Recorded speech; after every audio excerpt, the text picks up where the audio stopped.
Keutamaan zikir di bulan Ramadan. Ketika zikir kepada Allah Ta'ala adalah ibadah terbesar dibandingkan ibadah yang lainnya. Demikian kata Ibnu Abbas R.A.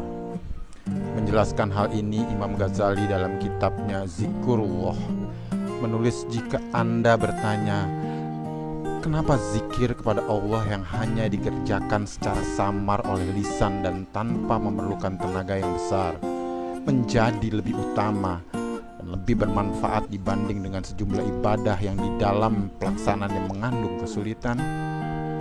Imam Ghazali menjelaskan bahwa zikir mengharuskan adanya rasa suka dan cinta kepada Allah Ta'ala. Maka tidak akan ada yang mengamalkannya kecuali jiwa yang dipenuhi rasa suka dan cinta untuk selalu mengingat dan kembali kepadanya.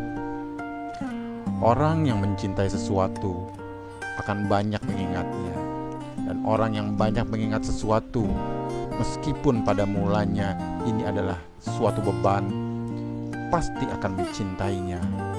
Begitu halnya dengan orang yang berzikir kepada Allah Ta'ala. Apabila seorang muslim sampai pada derajat suka berzikir, maka ia tidak akan melakukan perbuatan lain selain berzikir kepada Allah Ta'ala. Sesuatu yang selain Allah adalah sesuatu yang pasti meninggalkannya saat kematian menjemputnya.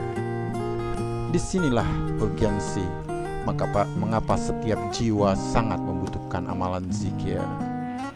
Dengan demikian, apa saja manfaat utama dari amalan yang sampai dibahas secara khusus oleh Imam Ghazali ini? Pertama, kebahagiaan setelah kematian. Jika seorang muslim meninggal dunia, maka harta, istri, anak, dan kekuasaannya akan meninggalkannya. Ya, tidak ada lagi yang bersamanya selain zikir kepada Allah Ta'ala.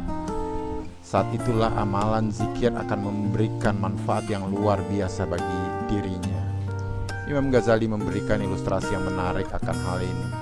Ada orang bertanya, ia sudah lenyap, lalu bagaimana perbuatan zikir kepada Allah? Apakah masih tetap kekal bersamanya? Imam Ghazali pun menjelaskan, sebenarnya ia tidak benar-benar lenyap, yang juga melenyapkan amalan zikir. Ia hanya lenyap dari dunia dan dalam alam syahadah, bukan dari alam maut. Hal ini tertera dalam Al-Quran surah Ali Imran ayat 169-170. Yang kedua, manfaat zikir senantiasa diingat oleh Allah Ta'ala. Di dalam Al-Quran Allah Ta'ala berfirman, yang artinya, ingatlah kamu kepadaku, niscaya aku ingat pula kepadamu. Surat Al-Baqarah 2 ayat 152. Dalam hadis qudsi juga disebutkan Allah Ta'ala berfirman, aku akan bersama hambaku selama ia mengingatku dan kedua bibirnya bergerak karena aku. Hadis riwayat Baihaqi dan Hakim. Subhanallah, bagaimana kalau Allah yang mengingat diri kita yang doif ini? Bayangkan saja jika seorang kepala desa yang sangat senang bila dirinya diingat oleh gubernur atau presiden. Bagaimana kalau yang mengingat kita adalah Allah Ta'ala? Pantas jika kemudian sahabat Nabi SAW Mu'adz bin Jabal berkata, tidak ada yang disesali oleh penghuni surga selain waktu yang mereka lewatkan tanpa berzikir kepada Allah. Yang ketiga, diliputi kebaikan demi kebaikan. Rasulullah berkata, tiada suatu kaum yang duduk sambil berzikir kepada Allah, melainkan mereka yang akan dikelilingi oleh malaikat, diselimuti oleh rahmat, dan Allah akan mengingat mereka di hadapan makhluk yang ada di sisinya.